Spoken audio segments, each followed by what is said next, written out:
Today we are doing an all-white PC build with the Hyte y70 Infinity screen.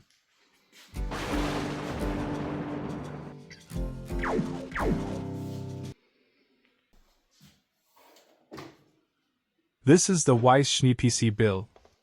The power supply that I'm using is the Lian Edge 1300. This is a great power supply for dual-chamber PC cases. 1300 watts is plenty of power, and it comes with a good selection of cables. The motherboard that I went with is the Gigabyte X870E Aorus Pro Ice. It comes in all white. For RAM I got two 32GB memory sticks for a total of 64 gigs. For the hard drive I got a 4TB Crucial T700 NVMe. This is a Gen 5 NVMe with extremely fast read and write speeds. This motherboard goes great on my white Hyte y70. This PC case has plenty of room to work with. Just make sure you have space for it because it takes up a lot of space. I'm installing the PCI riser that comes with the case.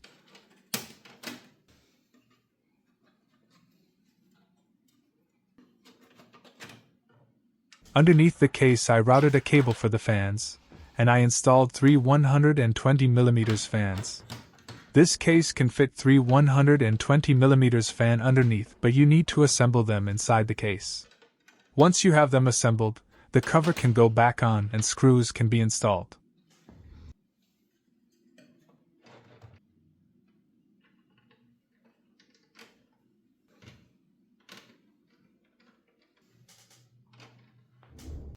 Don't forget the dust filter.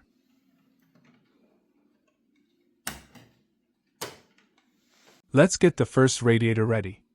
This is a 360mm radiator. I will be installing the fans pointing to the exterior. I painted the screw heads to make them white. When you are installing the fans, make sure they are pointing in the right direction. If you don't catch it now, it will be a pain to change them later.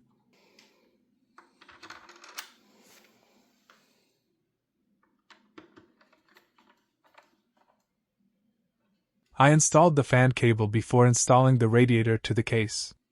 It will be almost impossible to install the cable after. Now I'm going to attach the radiator to the top of the case. This case has a bracket that can be removed for easier installation, but I prefer to install it this way.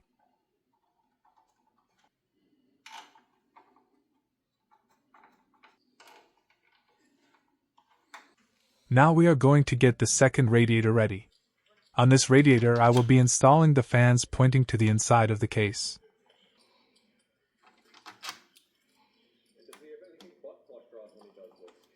This radiator is going to be installed on the right side of the case. Make sure to also install the cable first. This radiator will be pulling air to the inside of the case.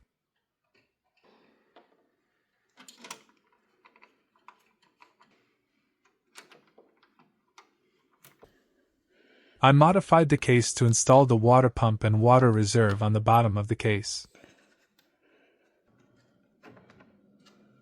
The water pump that I'm using is the Corsair XD5. First I install the bracket to the bottom of the pump. Before I install the pump to the bottom of the case, I attach the cable. Now I can install the pump on the nuts I added.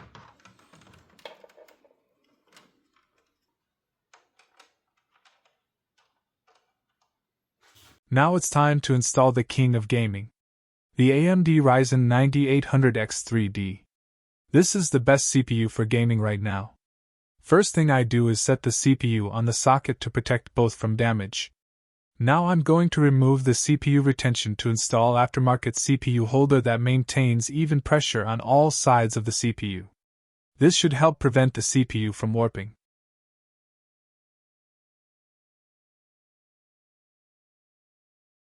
Now I'm going to prepare for the CPU water block by removing the brackets that come with the motherboard.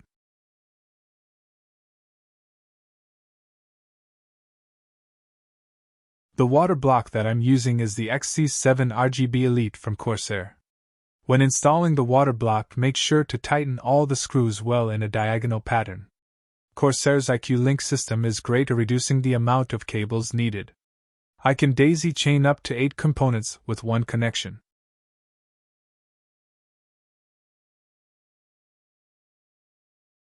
Now I'm going to install the Hardline adapters for the water loop.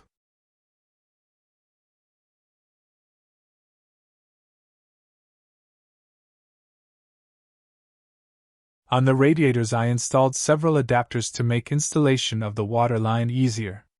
You can try and make all these bends if you like. I'm taking the easy way. For better cuts, I used a mini cutter. This is the best way to cut the hard line while keeping a straight cut. Measure twice and cut once. Remember, it's better if you cut it longer than shorter because you can always cut it again, but you can't add to it. Make sure to tighten your joints good to reduce the chance of leaks. Now I'm going to make some bends.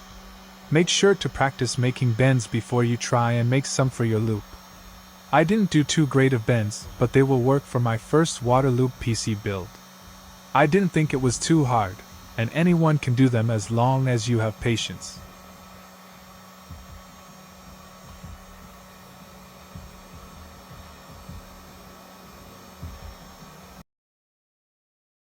After installing my last water line, my water loop is done. I installed a temporary soft line from the water pump to the CPU water block because I don't have a GPU to install. I will be adding a GPU later when I get one. Now it's time to add the coolant and to check for leaks. Paper towels are the best way to check for leaks. I'm going to leave the pump running 24 hours to remove all bubbles and check for leaks. While I'm checking for leaks, the only thing connected to the power supply is the water pump and the jumper to turn it on. This will prevent shorts if there is a water leak, and damage to the components. Make sure to move your PC around to help remove bubbles from the water loop. I was fortunate not to have any leaks. I was worried I'd get leaks because this is my first water build and it's scary to think what will happen if water leaks. I took my time with every adapter and made sure everything was tight. You can see how many times I say leak. That's how obsessed I was with not getting any. Now I have attached all the power cables. This PC case has plenty of room for cable management in the back. And now she lives, Weiss Schnee is alive. The screen in the front isn't connected because I only have one HDMI out without a GPU. That will have to wait until I can get my hands on the RTX 5090. Unfortunately, that will probably not be for a while. It looks like Nvidia is not really interested in selling them. And if you are wondering, yes, all the snow and ice helps keep my PC cool by several degrees. Trust me, bro. Doing a water-cooled PC was a lot of fun. I encourage anyone that is thinking of doing one to go ahead, it's not that hard. The only real bad side is the cost of all the components of the water loop, but I figure that once I have them, I can keep on using them on future PC builds.